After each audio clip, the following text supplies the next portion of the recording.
16h, Cyrielle Sarah-Cohen. Bonjour à toutes et à tous et bienvenue sur Radio J. Ravi de vous retrouver pour une heure d'émission ensemble avec mon invité, acteur français aux multiples rôles au cinéma, à la télévision ou encore au théâtre. Il était venu nous voir pour la pièce Le Journal d'Antoine Beauquier, mise en scène Anne Bouvier.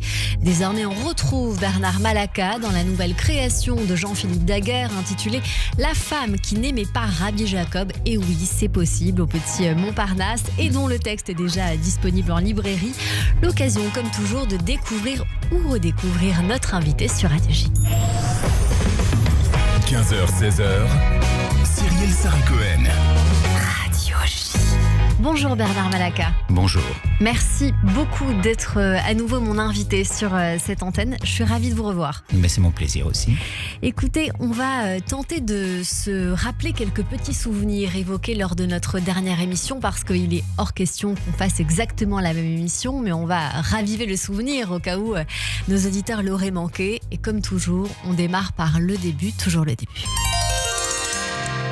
Bernard Malaka, vous êtes né un 12 février dans les années 60 à Fribourg en Allemagne. Oui. J'ai bon aujourd'hui. Vous y êtes resté peu de temps avec une situation que vous m'aviez confiée autrefois, familiale et un peu complexe.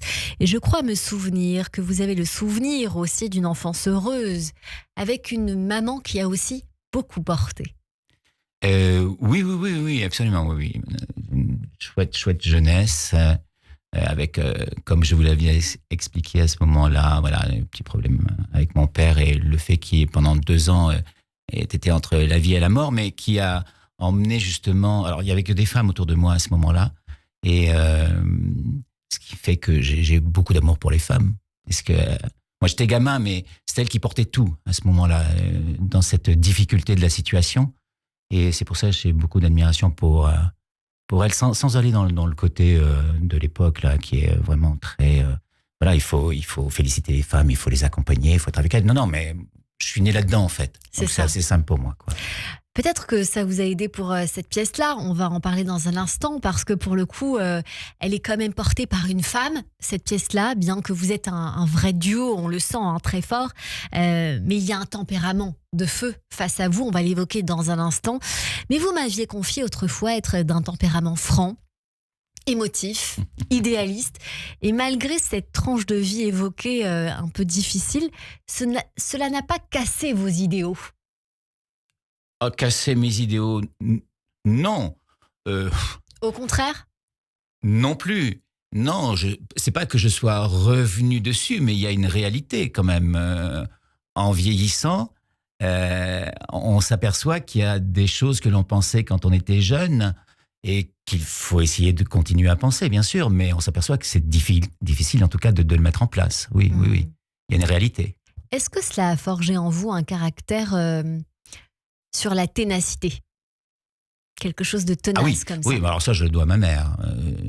Ma mère était quelqu'un de têtu, mais je trouve que le fait d'être têtu quand c'est pour de bonnes raisons, c'est une belle qualité. Encore une fois, un regard sur la pièce qu'on va évoquer dans un instant.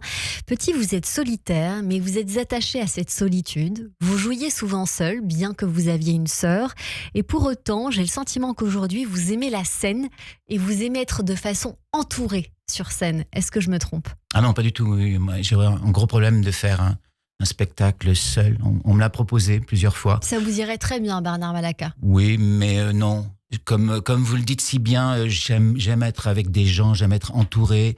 Parce qu'en fait, il y a une grosse difficulté qui pour moi, enfin c'en est une pour moi en tout cas, c'est qu'un spectacle, quand vous êtes seul pendant 1 an ou 1 an et demi, voilà. Et impossible pour moi. Moi, j'ai besoin de rire, j'ai besoin d'être avec des gens, j'ai besoin de parler, d'échanger, de dire des bêtises. Ça me fait énormément de bien. Bernard Malaka, ne pensez surtout pas que je vous flatte. Je suis extrêmement sincère, les auditeurs le savent dans cette émission. Pour moi, vous êtes un des meilleurs acteurs français de théâtre. Très sincèrement, je vous trouve brillant, brillantissime. C'est sans doute pour ça que je vous reçois une nouvelle fois, même si voilà, la promotion veut que. Je vous trouve incroyable sur scène, vous avez une voix, vous portez extrêmement bien les rôles. Pour autant, le théâtre n'a pas été une évidence de carrière pour vous, comme on pourrait le penser quand on vous voit sur scène aujourd'hui, puisque vous avez opté au départ pour une formation professionnelle plus classique. Mais on va y venir dans un instant, parce qu'au départ, vous êtes dans le droit. Ah oui. Vous allez avoir un petit boulot, comme on dit. Et c'est grâce à ce travail-là que vous allez trouver votre voie. Est-ce que vous voulez nous rappeler comment ça s'est passé ? Ah oui, oui, oui. En fait, je suis en fac de droit. Mon père, quand même, me dit à un moment donné, il faudrait que tu gagnes un petit peu d'argent. Donc, je suis engagé, comme j'étais bon au football, enfin bref, je vous passe tout le truc.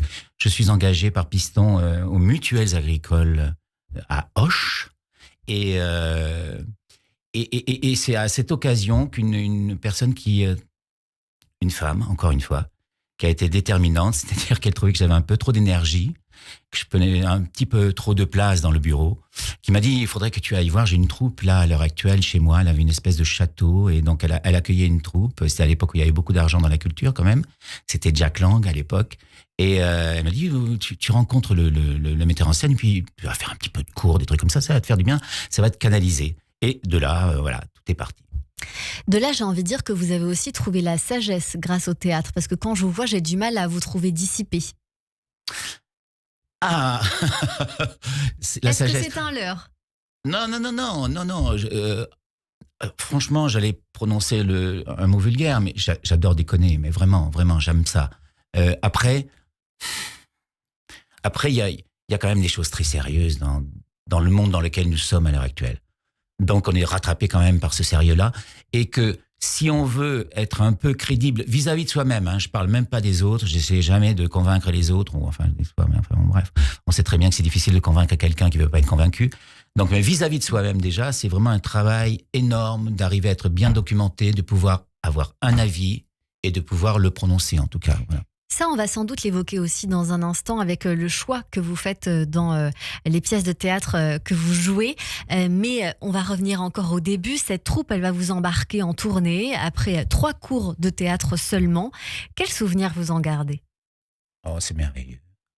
C'est merveilleux parce que on avait 2 camions, on partait, on installait notre scène, on jouait, on buvait, on faisait l'amour. C'était extraordinaire, mais c'est une vie c'est la vie que l'on peut, en revanche, qu'on peut imaginer, en effet, quand on se dit, voilà, peut-être même pas, Molière fait même pas penser à ça, c'est autre chose, Molière. Mais penser à la vie, entre guillemets, d'artiste, quand on est jeune et qu'on a la possibilité d'avoir suffisamment d'argent pour monter des spectacles et vivre, alors pareil, en une forme de communauté quand même aussi. Et ça, j'adorais. Après, en arrivant à Paris, c'était pas du tout la même chose. Vous allez partir en Espagne, en France, vous allez jouer notamment les Caprices de Marianne. Et à 23 ans, vous démarrez parce que vous voulez quand même aller au bout des choses, une formation à Paris, au cours Simon. Et vous n'allez jamais lâcher le métier d'acteur, tout support confondu. Vous n'avez jamais regretté ce choix de carrière parce que vous auriez pu être destiné à totalement autre chose puisque vous vous dirigez vers le droit. Oui. À un moment donné, je me suis demandé, je me demande encore d'ailleurs, si c'est moi qui ai décidé. Je ne suis pas persuadé d'avoir décidé. Mais je suis rentré, à la fois alors c'est très, très bizarre aussi, c'est que à la fois j'ai quitté cette compagnie pour venir à Paris parce que je n'aime pas les compagnies au bout d'un moment, mais quand elles sont formées vraiment. J'aime la compagnie, mais j'aime pas les compagnies qui sont formées où il y a des petites jalousies qui commencent à s'installer. Ça devient une famille. Et quand ça devient une famille, c'est toujours plus difficile quand même à vivre. Donc ça, j'aime pas. Je suis assez individualiste à ce niveau-là, mais en revanche, je m'intègre très très bien dans les familles, sans aucun souci. Donc voilà. Je ne sais pas ce que je voulais vous dire en d'autres. Si vous avez à un moment donné, si vous vous étiez retourné en vous disant... Qu'aurait été ma vie si j'avais fait autre chose, si j'avais suivi ma voie de base qui est le droit ? Ah oui. Mais des fois, il m'arrive d'y penser. Mais surtout que j'ai encore des amis là-bas. En fait, je pense que je serais un cadre supérieur avec un ventre un peu très arrondi, même d'ailleurs. Voilà, j'aurais une belle maison sûrement, je pense aussi. Mais ça ressemble pas du tout à ce que je suis à l'heure actuelle. J'en suis heureux. On peut vous apprécier au cinéma dans pas mal de films et dans une 50aine de pièces de théâtre. Vous avez interprété les grands classiques, bien sûr, travaillé avec les grands metteurs en scène tels que Dominique Pinon, Robert Hossein, Jean-Philippe Daguerre, que vous retrouvez une nouvelle fois en ce moment, mais aussi Jean Durosier, Nicolas Briançon et Christophe Lidon, qui vous ont fait confiance de façon très nombreuse. Vous êtes fidèle et je crois que les metteurs en scène le sont aussi avec vous. Oui, c'est vrai. C'est vrai, oui. Oui. Est-ce que vous avez pensé à vous aussi écrire peut-être et mettre en scène Bernard Mallaca? Mettre en scène, je l'ai fait, mais jamais vraiment, c'est pour rendre service. Je ne l'ai jamais fait de moi-même. Quand j'ai dû porter des projets que j'aimais, je me suis rendu compte que c'est dur. C'est très, très dur de porter un projet. Vraiment. C'est un travail à plein temps. Moi, je suis très admiratif des gens qui le font, comme Nicolas Briançon, par exemple. Il fait ça depuis très longtemps. Moi, non. Mon côté un peu féminin, j'aime bien être désiré, donc quelque part, je ne fais pas l'effort de... Voilà. En tant que comédien, vous avez joué récemment dans la première pièce d'Antoine Beauquier, pour laquelle je vous avais reçu Le Journal au Théâtre de Paris, un thriller où journalistes et politiciens tissent des liens aussi dangereux qu'inavouables et qui racontait l'histoire de 3 pouvoirs, médiatiques, politiques et financiers. Vous y étiez aux côtés de Bruno Puzzolo, Bruno Debrandt, Carolina Jurczak et Olivier Claverie, mise en scène d'Anne Bouvier. La pièce a connu son succès, je suis venue vous voir. Est-ce que de voir un avocat pénaliste, que vous auriez pu être aussi, Bernard Mallaca, vous a donné envie de faire confiance principalement à cette pièce qui était une première pour Antoine Beauquier? C'est la question que je ne vous avais pas posée la première fois. D'accord, vous avez de la suite dans les idées.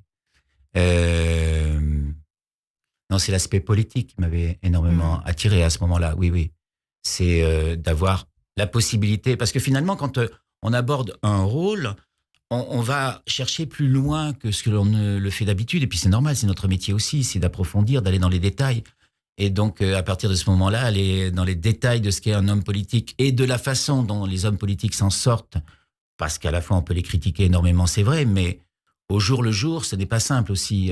Ça va tellement vite, les informations, la société à l'heure actuelle, que j'ai compris en tout cas que pour eux, tout au moins dans le fait d'être obligé de répondre parfois dans la journée à un problème qui vient de se créer et auquel on n'a pas pensé spécialement avant, et pour peu qu'on soit pas bien outillé à côté avec des gens qui soient capables de vous aider, la position n'est pas simple. Mais il n'empêche, et ça je le tiens depuis que je suis jeune, depuis que je suis au lycée et que j'ai manifesté,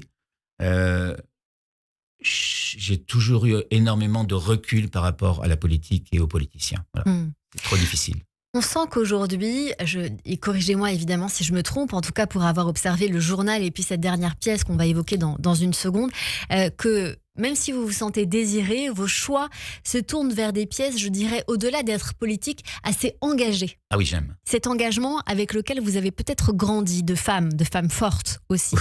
Oui, je ne sais pas si c'est ça, mais en tout cas, oui. C'est vrai que j'ai passé tout un moment de ma vie à jouer les classiques, avec joie. Plaisir, ça a été vraiment une formation, notamment technique. Mais en plus, j'ai commencé à faire du café-théâtre quand je suis arrivé à Paris. Et au bout d'un an, j'avais besoin d'une respiration, j'avais besoin de souffle, de jouer des choses où l'on sort de soi-même, où on sort de son quotidien. Or, le café-théâtre nous ramenait à ça, la petitesse de notre quotidien, qui fait rire, bien sûr, mais enfin, au bout d'un moment, j'en avais ras-le-bol. Non, oui, j'aime ça, j'ai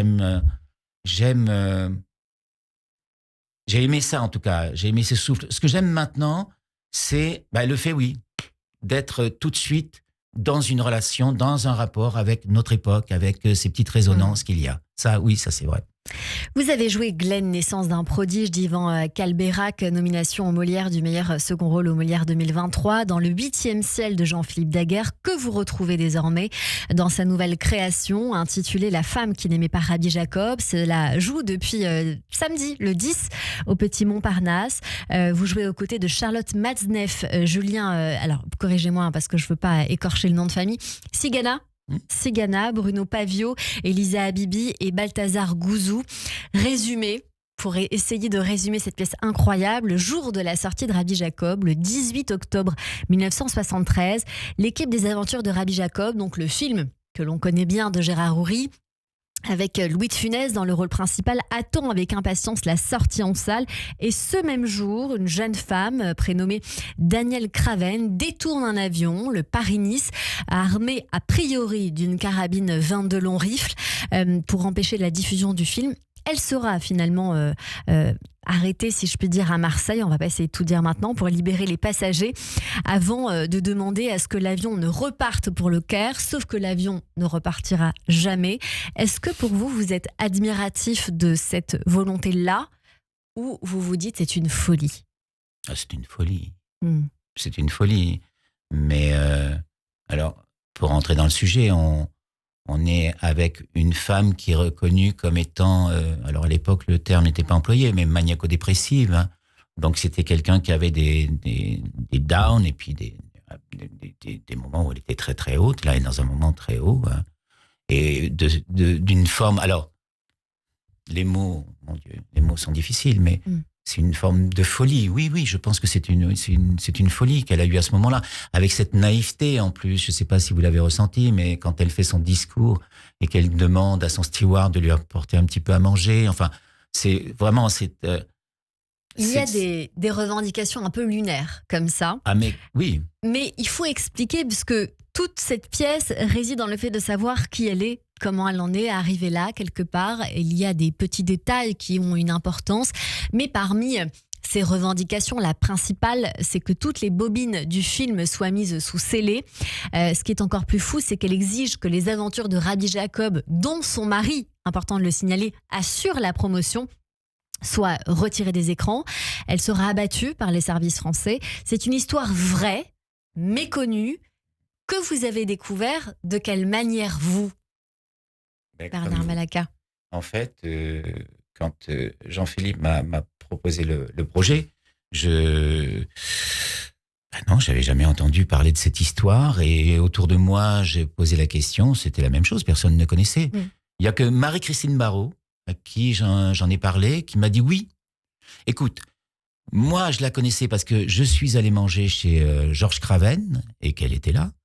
Et elle m'a dit, mais moi, j'y suis allé 2 fois et 2 fois, j'ai eu affaire à une femme très sympathique, sans aucun problème. On voit quelques images d'archives de Jean-Pierre Elkabbach qui en parlait à l'époque dans son journal. Mais l'affaire n'a pas fait plus de bruit que ça. C'est étonnant. C'est une question qu'on peut se poser aussi. On va aller lentement mais sûrement en progression dans cette histoire. Jean-Philippe Daguerre, lui, s'est intéressé à cette histoire parce qu'on le lui a soufflé. 2 ans plus tard, alors, un livre vient de sortir et une pièce est née. La pièce démarre avec Louis de Funès. À droite, en toile de fond, suivi d'un dîner où Georges Craven rencontre sa femme qui le séduit littéralement. C'est le jour de son anniversaire à elle et 1 an plus tard, ils célèbrent cet amour ensemble au même endroit, devenu leur restaurant préféré. Elle veut casser les habitudes ce jour-là, mais elle est surtout d'un tempérament, j'ai envie de dire, à vouloir casser l'attendu, casser les codes. C'est ce qu'on ressent de cette femme de tête, femme forte. Comment parler de cette femme loin d'être ordinaire, sans trop en dire non plus? Justement, c'est parce qu'on est face à une inconnue. C'est vraiment une inconnue, dans le plein sens du terme. C'est-à-dire qu'à chaque fois, je pense que c'est ce qui a séduit Georges Craven, qui était quand même un homme à femme, ce qu'on appelle, on appelait à l'époque en tout cas des hommes à femmes, qui avaient beaucoup de... Voilà. Et, mais là, on est face à quelqu'un... Alors, ce qui est très intéressant, c'est qu'on a pu... Jean-Philippe, en tout cas, a pu... parce que les enfants ne viendront pas voir le spectacle. Ils ne veulent pas le voir, apparemment, parce que c'est trop dur pour eux. Ils sont encore sous l'effet de ce qui s'est passé. Notamment sa fille, Rebecca. Donc voilà, eux disent par exemple que ce qu'elle a fait, elle l'a fait parce qu'elle ne supportait pas l'injustice, quelle qu'elle soit, et que sa façon de réagir était toujours démesurée.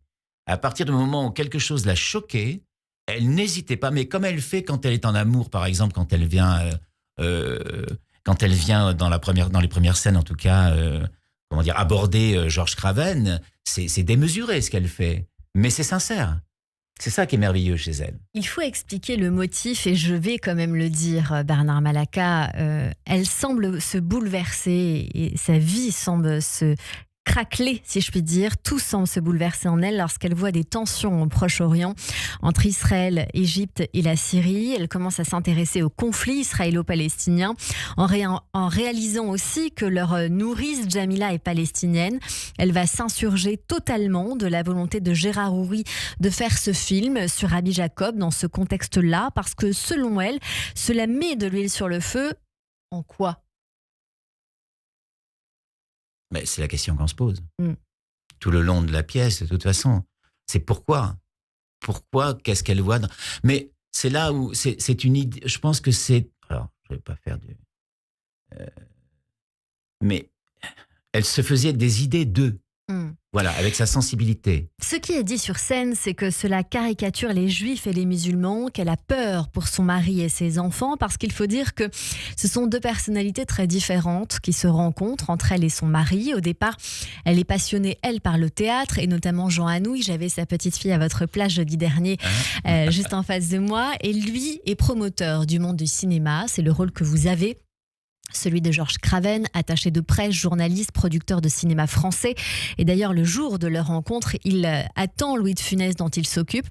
Et elle veut lui apprendre à aimer les petits gens, lui qui n'aime que le strass et paillettes. Ce sont vraiment deux mondes qui se rencontrent, mais aussi un juif et une non-juive qui va tout faire pour épouser aussi sa religion. Oui, et à la fois, c'est pas deux mondes non plus, parce que c'est une bourgeoise. Il sait bien lui dire à un moment donné. Alors que lui n'est pas né bourgeois, lui s'est battu, a travaillé, est devenu riche en effet, mais en ayant fait l'expérience d'être pauvre, c'est ce qu'il lui dit bien à un moment donné, toi tu es une bourgeoise, tu l'as toujours été, tu le seras toujours. Alors c'est beaucoup plus facile de faire des beaux discours. Et c'est quand même la petite relation qu'il y a aussi. Et puis c'est ce qu'elle est aussi, c'est-à-dire qu'elle peut se permettre aussi de dire des choses parce qu'elle a vécu dans un monde de confort aussi. C'est pas la même chose. On parle pas de la même façon, on s'exprime pas de la même façon si on vient d'un certain milieu ou si on vient d'un autre. Est-ce que vous diriez que ce serait la gauche caviar aujourd'hui, notre Madame Craven? Non, parce que... Non, alors je vais dire non, voilà. J'avais pas du tout réfléchi à cette question. Mais je dirais non, pour la simple raison que la gauche caviar pensait faire de la politique. Alors qu'elle ne fait pas de politique. Elle, c'est simplement les réactions qu'elle peut avoir à un moment donné par rapport à une situation, à ce qu'elle voit. Et elle réagit avec son cœur. Mais jamais dans une approche politique, jamais. On apprend dans ce film-là que Louis de Funès ne voulait pas faire ce film au départ. J'imagine que tout est documenté, tout est vrai.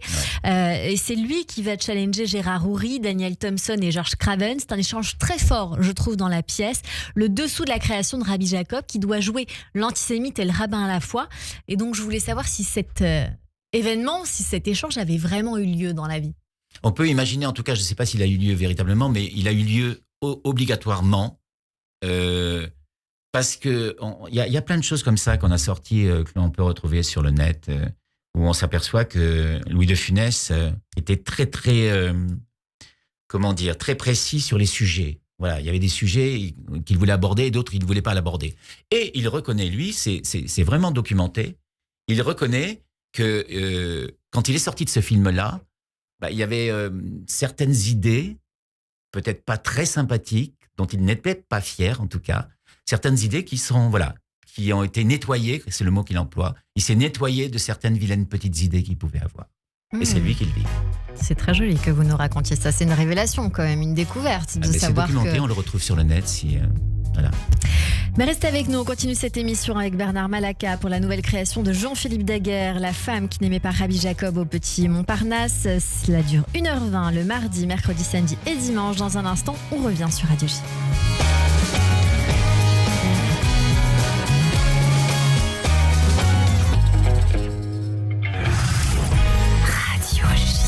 Cyrielle Sarah Cohen. –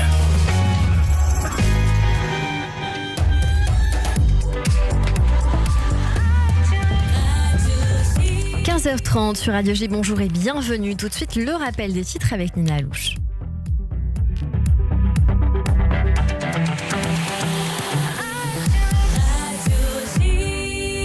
Bonjour Nina. Bonjour Cyrielle, bonjour à toutes et à tous. À la une de l'actualité, le président américain Donald Trump devrait annoncer demain le début de la phase 2 de son plan pour la reconstruction de Gaza. La première étape de cette seconde phase se rapporte à la création du fameux Conseil de la paix qui supervisera la gestion de la bande de Gaza. Elle doit permettre d'installer un gouvernement de technocrates palestiniens pour la région. En Israël, on considère toutefois qu'il n'est pas question de passer à la seconde phase du plan Trump sans la restitution du corps de Rangvili et sans que le désarmement du Hamas ne soit garanti.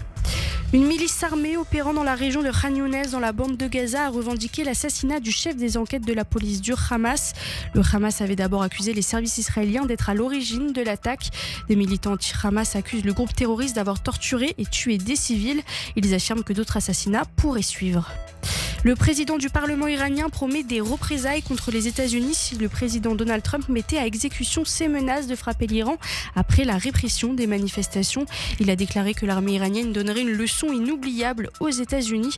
De leur côté, des militants affirment que plus de 540 personnes ont été tuées lors des manifestations. L'Australie convoque son Parlement pour voter des lois pour lutter à la fois contre les discours de haine et l'accès aux armes après l'attentat terroriste antisémite de Bondi Beach. Cette convocation exceptionnelle des deux chambres du Parlement aura lieu les 19 et 20 janvier. L'objectif, adopter une nouvelle législation et rendre hommage aux victimes. Enfin, le copropriétaire d'un bar suisse ayant pris feu lors des célébrations du Nouvel An a été placé en détention préventive pour 3 mois. L'incendie s'est déclaré dans la nuit du Nouvel An et a fait 40 morts et 116 blessés, principalement des adolescents. Les propriétaires sont soupçonnés d'homicide involontaire, de blessures par négligence et d'incendie par négligence. Merci beaucoup Nina Alouche. On vous retrouve à 16h pour le journal complet. Tout de suite une courte pause et c'est la suite de notre émission avec Bernard Malaka et mes chroniqueurs sur Radio J. Radio J. Radio J. Tous les lundis, 21h-22h. Classico. Salut, c'est Steve Nadja. Retrouvez-moi ce soir à 21h pour Classico, l'émission foot de Radio J. Daniel Riolo, Julien Cazard, Jimmy Algerino, Pascal Olmeta, Grégory Schneider. Ils sont déjà venus à Classico. On vous y attend. Soyez prêts. Coup d'envoi ce soir, 21h sur Radio J. Radio J. Entreprises, commerçants, restaurateurs, associations, pour communiquer en direction de la communauté juive, dprj.fr. Radio J, les meilleurs horaires de la fréquence juive. actualité juive, L'hebdomadaire incontournable de la communauté. communiquer en Israël. Studio Kalita. Pour accroître votre notoriété et gagner des parts de marché, DPRJ, service publicitaire exclusif de Radio J, actualité juive et Studio Kalita. 01 53 75 25 55. DPRJ.fr. DPRJ, premier régime média de la communauté. Radio J. Vous écoutez Radio J à Paris sur 94.8 en DAB+, et sur notre appli Radio J. Radio J. Radio J. 15h-16h. Cyrielle Sarah-Cohen. De retour sur l'antenne de Radio J. Merci évidemment de nous retrouver jusqu'à 16h pour cette émission. Nous sommes avec mon invité aujourd'hui, Bernard Malaka. Vous êtes venu nous voir pour la pièce au Petit Montparnasse, La femme qui n'aimait pas Rabbi Jacob. Évidemment, on parle beaucoup de son profil. Il y a une phrase dans la pièce qui me touche énormément, qui est un petit pas pour l'homme, un grand pas pour l'humanité. Est-ce que vous sentez finalement que toute la pièce réside un peu dans cette phrase où l'on sent que Daniel Craven veut féminiser un peu cette expression, en tout cas qu'elle va tout mettre en place pour? Oui, mais de toute façon, elle utilise tout pour aller dans le sens de ce qu'elle pense ou de ce qu'elle ressent. Moi, je dirais plus d'ailleurs de ce qu'elle ressent que de ce qu'elle pense. Faire taper sur les doigts, je pense, par certains. Mais je pense que oui. Oui, mais vraiment, je pense que oui, c'est ce qu'elle ressent. Donc, dès qu'il se passe quelque chose dans sa vie ou qu'il se passe dans l'espace où elle est, elle l'utilise et elle en fait quelque chose. Elle crée. C'est un vrai personnage auquel nous faisons face dans cette pièce-là, une pièce où la femme a vraiment un rôle très important, sauf que ses prises de parole, ses pensées, ce qu'elle ressent, ce qui lui tient à cœur va forcément impacter son mari, donc George Craven, qui a aussi une carrière importante, une carrière aux États-Unis. Il assure la promo notamment du Parrain. Il est ami avec le président Georges Pompidou, mais aussi avec Raymond Marcellin, ministre de l'Intérieur, il me semble à l'époque. Il est aussi le créateur des Césars, des Molières, des Secs d'Or, et il va se retrouver plus d'une fois mis à mal par les incartades, les sorties de route de sa femme, qui fait beaucoup la morale, il faut dire. Est-ce que vous pensez qu'elle dérange ? Ah oui, bien sûr. En tout cas, c'est écrit dans ce sens-là. Oui, elle dérange énormément. Mais c'est là où il y a quand même, parce qu'on parle d'amour, mais il y a des actes d'amour. C'est-à-dire que malgré tout, malgré le fait que lui veuille faire carrière, comme il sait si bien le dire, il accepte la femme qu'il aime telle qu'elle est.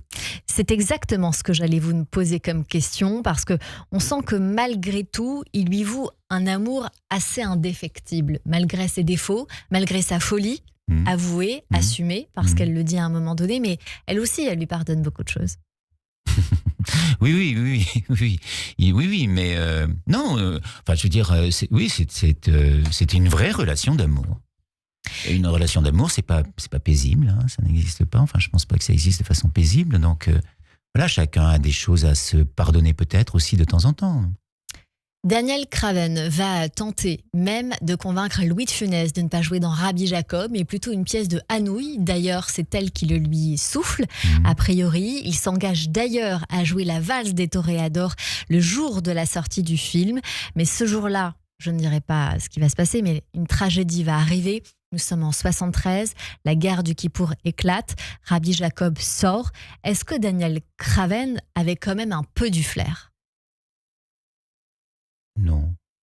Elle qui craignait quand même des tensions liées à ce film-là. Alors, bien évidemment, le film n'est pas au cœur des tensions du conflit israélo-palestinien, mais elle avait quand même un petit radar. Oui. C'est ce qu'on peut se dire, en tout cas. C'est-à-dire, elle avait une sensibilité. Je pense que si on est un tout petit peu sensible à ce qui se passe autour de nous, on arrive quand même à dire des choses sans être très documenté. De là à dire qu'elle était très documentée, j'en suis pas si sûr, moi. Mais j'ai qu'elle avait du flair. Mais en revanche, qu'elle ait une sensibilité qui lui permettait justement de dire oui, attention, voilà, il peut se passer des choses. Oui. Elle se trompera en tout cas sur le succès de Rabbi Jacob qui est devenu planétaire. Est-ce que vous pensez que tous ces films que nous pouvons voir sur la cause juive ou même palestinienne sont un peu insidieuses et font monter les haines au lieu de les démolir ? Bernard Malaka. Oui, c'est comme sur le journal, vous avez toujours des questions. Hein. Sauf que j'étais homme politique à ce moment-là, je pouvais me cacher derrière. Oui, c'est toujours problématique de toute façon. De toute façon, c'est problématique de rire des choses ou problématique d'essayer d'aborder un sujet. De toute façon, c'est problématique à tous les niveaux. Là,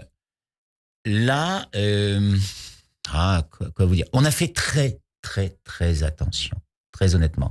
Depuis même la première mouture, on a vraiment veillé à ce que ça reste dans le domaine de, comment dire, dans la tête de cette femme, dans la sensibilité de cette femme, et ne jamais déborder en politique, ne pas avoir un petit discours qui fasse, tiens, il y a un auteur, mais surtout un auteur qui a voulu prendre parti par rapport à une situation telle qu'elle existe à l'heure actuelle et qui glisse son petit message minoré. Non, on a éliminé tout ça, tout ce qui pouvait laisser entendre ça, pour rester dans l'idée de cette femme, et je reviens là-dessus, qui a une sensibilité, qui a une façon de voir les choses. Et voilà, mais c'est pas une analyse des choses. Ça, je n'y crois pas. Daniel Craven va quitter ce monde dans des conditions discutables, c'est ce que l'on apprend. Son histoire est relativement effacée des tablettes, c'est aussi ce qui est dit. Sur la forme, la pièce est écrite sous forme de petites séquences et joue sur un comique de répétition à un moment donné avec vous dans un monologue qui opte pour 3 tons différents. Une prouesse théâtrale qui montre encore une fois votre talent, Bernard Malaka. Et par le biais de Narcisse, je tenais à en parler, la pièce utilise un procédé jamais vu jusqu'ici à mon sens, en tout cas pour aller beaucoup au théâtre, jamais vu jusqu'à présent pour moi, avec des écrans sur scène en fonction de leur positionnement qui permettent de créer des situations, des images avec des figurants qui ne sont pas ou encore des objets. C'est assez bluffant. C'est la première fois que vous jouez de cette manière, je l'imagine. Oui, mais même au théâtre, j'ai jamais vu ça, moi. Je suis content que je ne sois pas le seul, mais on n'est pas les seuls, hein, parce que je me rends compte au fur et à mesure, ça fait que 2 ou 3 fois qu'on joue, mais que pour les gens, oui, mais même c'est très étonnant parce que des fois on entend des trucs comme ça alors qu'il ne se passe rien si ce n'est un truc technique. Hein. Donc oui, c'est bluffant. Ouais. Une enquête théâtrale captivante autour du profil de cette femme, à savoir qui est-elle, comment en est-elle arrivée là, avec un texte de Jean-Philippe Daguerre déjà disponible en librairie, c'est son premier roman. Donc il faut absolument aller l'acheter. Parce que c'est très intéressant comme pièce également. Une phrase à retenir, les gens qui ne connaissent pas grand-chose font semblant de s'y connaître en tout. On évoquera sans doute cette phrase avec Adèle Salomon dans un instant, mais tout de suite, on va écouter la chronique musicale de Fabien Martin sur Radio J.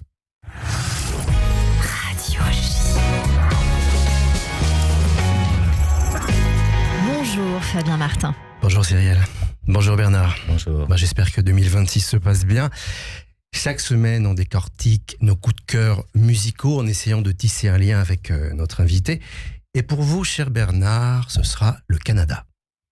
Ça vous va? Oui, écoutez, oui. Vous avez l'air étonné. Il y a de belles voix. Oui. là-bas. Non, c'est pas pour ça. Ah, c'est pas pour ça. 2024, Théâtre Montparnasse, vous jouez le père de Glenn Gould. Ah oui. Voilà, donc Glenn Gould, pianiste d'exception, qui, rappelons-le, avait tout le temps mal au dos, mais était surtout canadien. Et phénomène absolument incroyable, une des artistes dont je voulais vous parler est également canadienne. 2026 commence vraiment sur les chapeaux de roue tabernacle.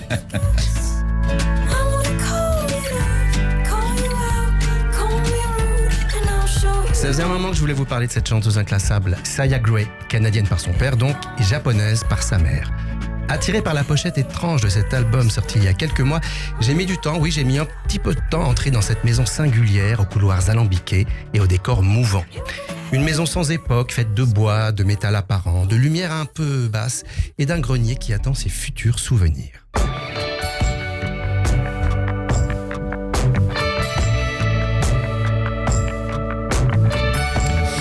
J'ai mis du temps, oui, parce que c'est une musique qui se mérite un petit peu. Mais vous savez ce que c'est? Il y a parfois une petite voix qui nous souffle « Donne-toi une deuxième chance ».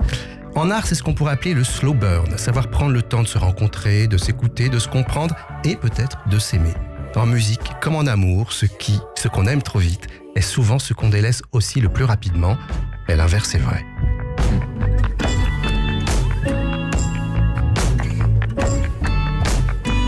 Mais alors, quel style de musique fabrique donc Saya Gray? Puisque vous ne me posez pas la question, Cyrielle, je vais tâcher d'y répondre. C'est vrai, c'est moi qui devais dire ça. Pas du tout. Tout est écrit, tout va bien. C'était une blague. C'est impossible à dire.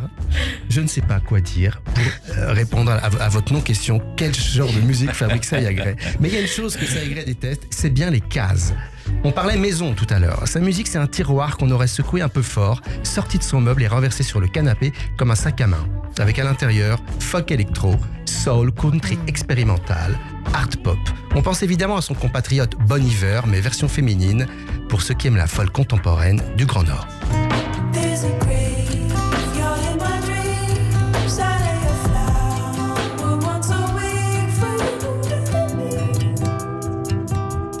Hyper intuitive, dotée de l'oreille absolue. Elle vit entourée de chats, comme je la comprends, et ne va quasiment jamais sur son téléphone, sauf pour enregistrer ses voice memos, qu'elle garde parfois dans ses morceaux tels quels, plutôt que de les refaire en studio, histoire de préserver la magie de l'instant. Saya Gray fait des chansons d'un noir profond, qui reflètent un chaos quasi métaphysique. Son album Saya est né après une rupture et un long road trip entre le Japon et la Californie. Une guitare, beaucoup de kilomètres, et cette sensation que les paysages finissent par écrire les chansons à sa place.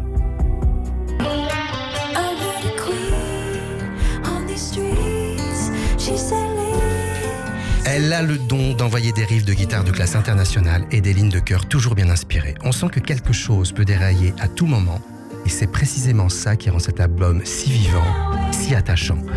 Ça s'appelle Saya Gray, c'est validé par ma fille et c'est sur toutes les plateformes. C'est important. Cyrielle, Bernard, parfois la vie nous envoie des épreuves. Par exemple, ce matin, dans une enseigne que je ne citerai pas, j'ai entendu une version reggae de On dirait le Sud, ce chef-d'œuvre de Nino Ferrer, en reggae, oui, coincé au rayon vaisselle.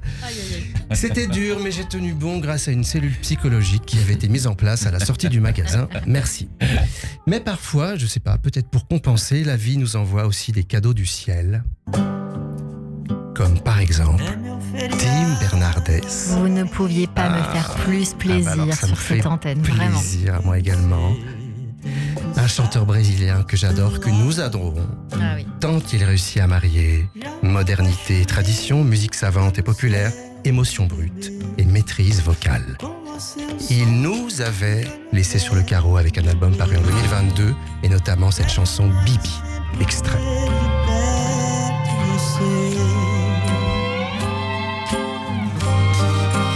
Il y a quelques semaines, il est revenu avec 2 titres. Ah oui, seulement 2 titres. Mais vu que je les écoute en boucle, Ça fait comme un album. Hein. 2 titres à la lenteur impeccable, au souffle parfait. Alors, aux amoureux du Corcovado, aux adeptes de la mélancolie joyeuse ou aux fans du traité européen avec le Mercosur, voici une ballade magnifique signée Tim Bernardes.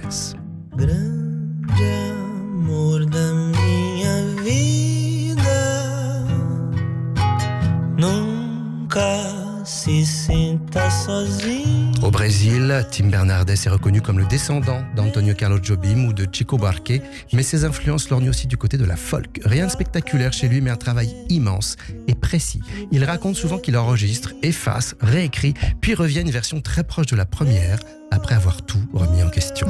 Au final, chaque note est à sa place, c'est celle-là et pas une autre.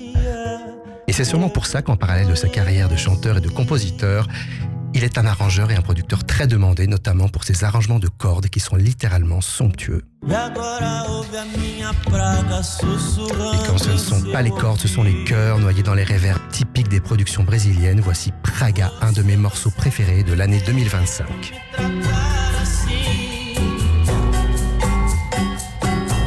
Vai rodar noites em claro na busca sem fim.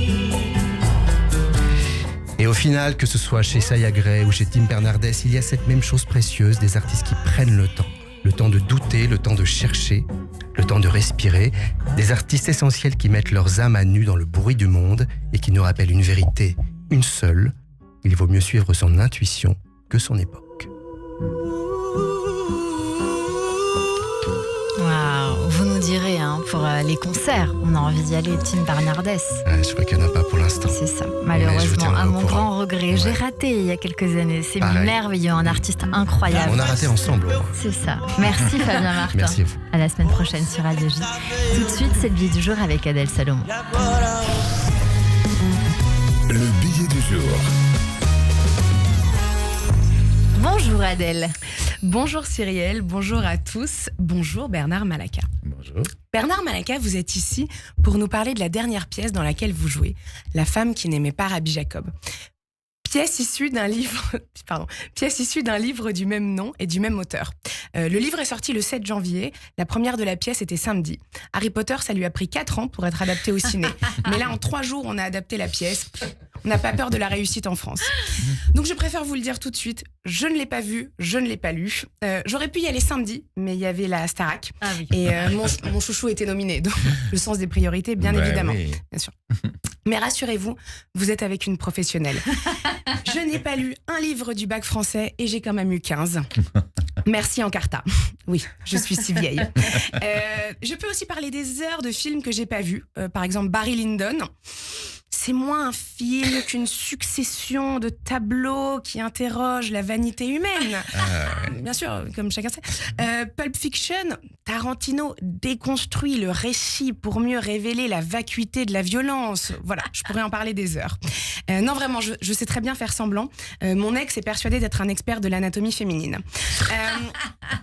Et puis, comme on le disait tout à l'heure avec vous, Cyrielle, c'est dans l'air du temps de parler de choses sans rien savoir. Voilà. En 2020, tout le monde était épidémiologiste et depuis 15 jours, tout le monde est devenu expert des tissus inflammables en Suisse et du Venezuela, alors que 90% de la population ne sait pas placer tout ça sur une carte. Tout ça pour vous dire, pas d'inquiétude, Bernard Malaka. Déjà parce que ne pas avoir vu l'œuvre dont il est question me donne un point commun avec l'héroïne de La femme qui n'aimait pas Rabbi Jacob, puisqu'elle est partie en guerre contre ce film sans même l'avoir vu, il me semble. Bon. Alors que pourtant, mes parents m'ont toujours dit qu'il fallait goûter avant de dire qu'on n'aimait pas. Après, est-ce qu'on peut comparer les légumes et les films de Gérard Houry ? Tant que ce ne sont pas des navets, je pense que ça fonctionne. Je vous avoue que la première fois que j'ai lu le titre de cette pièce, je me suis dit que ça ressemblait plus à un roman de gare un peu cucul à praloche, genre La femme qui aimait le café et qui jouait du piano debout, le genre de bouquin qui sort directement en poche à moins 50% dans une station-service entre Le pouvoir des pierres et 20 recettes anti-inflammatoires pour rassurer son transit. Et puis je suis allée sur Encarta et j'ai découvert cette histoire vraie et rocambolesque d'une femme qui décide de commettre un acte terroriste journaliste pour empêcher la sortie de Rabbi Jacob. Pas parce qu'elle n'était pas fan des blagues sur les usines de chewing-gum ou qu'elle en avait marre qu'on lui dise « Salomon, vous êtes juif ?» Ah non, ça je confonds avec moi. Non, elle n'aime pas ce film parce qu'au moment de sa sortie, le monde est en pleine tension après la guerre du Kippour et elle a peur que ça mette de l'huile sur le feu. J'étais ahourie en lisant ça. Voilà, c'est ma meilleure blague. Franchement, s'il y avait un avion détourné à chaque fois qu'une comédie française qui jouait sur les clichés racistes sortait, il y aurait moins de monde dans les salles obscures, mais beaucoup plus à Roissy. On en arrive donc à l'éternelle question de peut-on rire de tout, avec tout le monde, à tout moment ?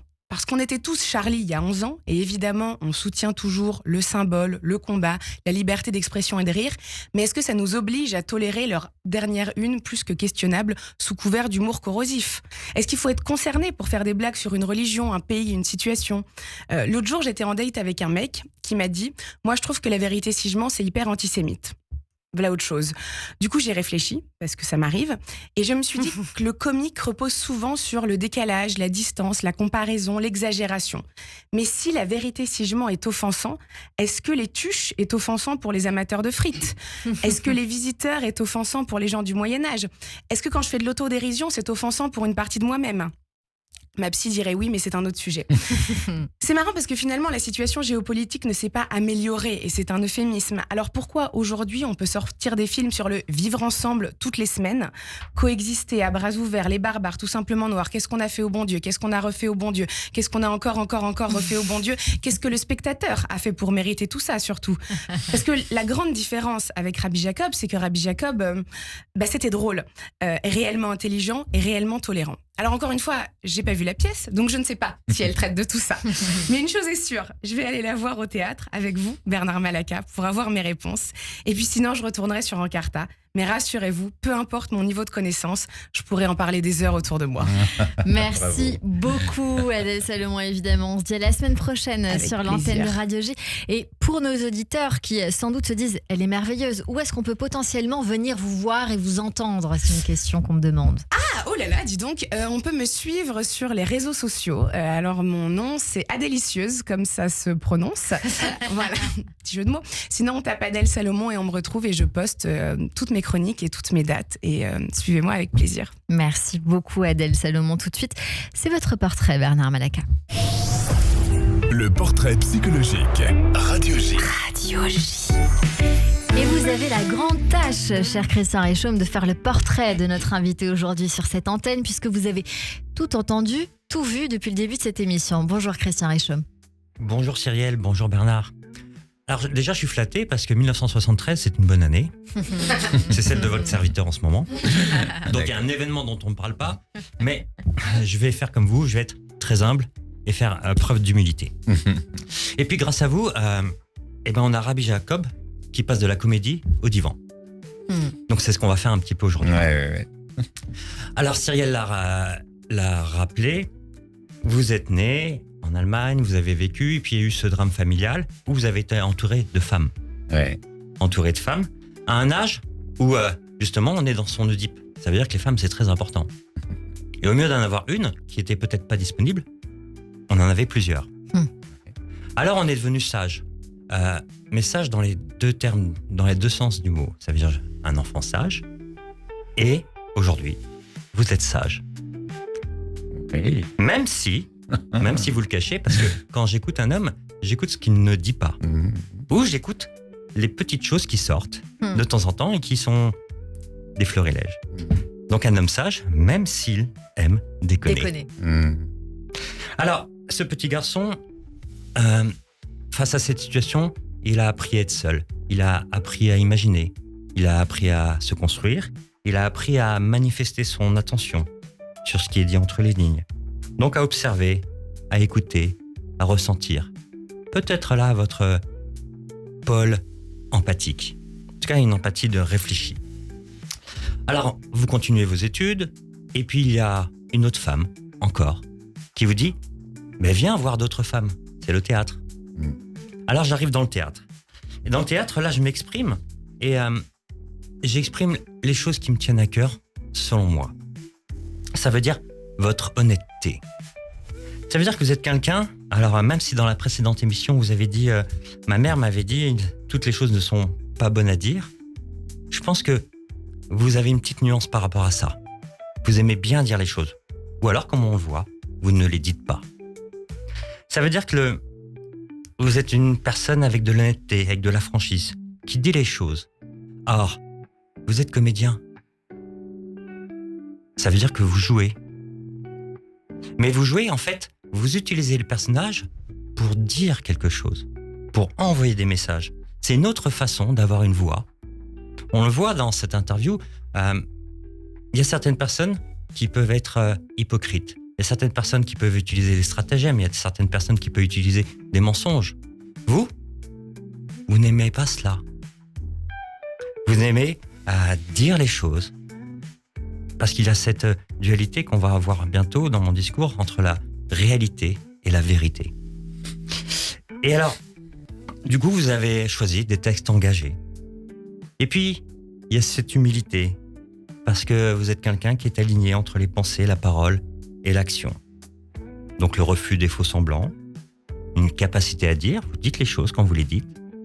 Et puis il n'y a pas d'ego. Mais il y a une tolérance faible à l'hypocrisie. Alors il y a ce côté idéaliste que je vois en vous. Ça veut dire ce besoin de sens fort, ce rapport exigeant, mais sûrement avec vous-même aussi. Avec cette capacité à croire, encore. Et donc une tension entre l'idéal et la réalité. Ce qui peut entraîner un peu de mélancolie. Ça, c'est peut-être, et je suis d'accord avec ça, votre côté féminin.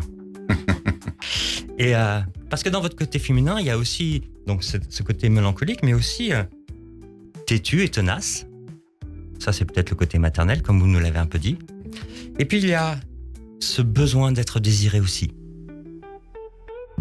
Alors sur Radio J, aujourd'hui, on a appris de vous que vous étiez quelqu'un que je caractériserais d'empathique structuré. Ça veut dire qui est dans l'écoute, qui est dans le ressenti, de l'humilité, pas trop d'ego, de la curiosité et de l'intérêt pour les autres, une sorte de stabilité émotionnelle aussi. Et puis un goût pour les sens.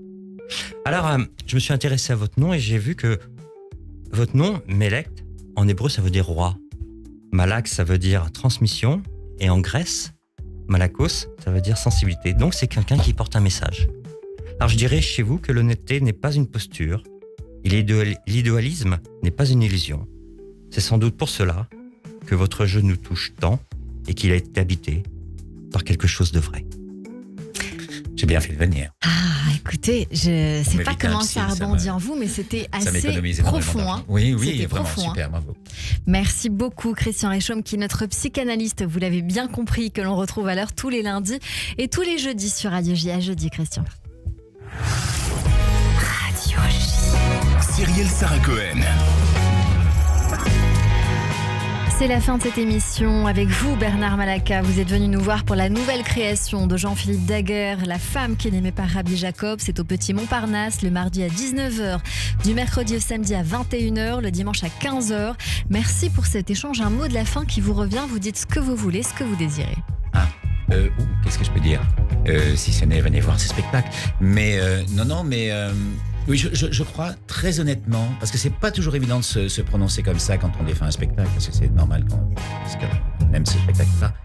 Mais je pense ce spectacle est surprenant dans tous les sens du terme, de par son histoire, de par ce que l'on voit sur scène, de par le décor qui est unique. Franchement, je n'ai jamais vu ça au théâtre avant.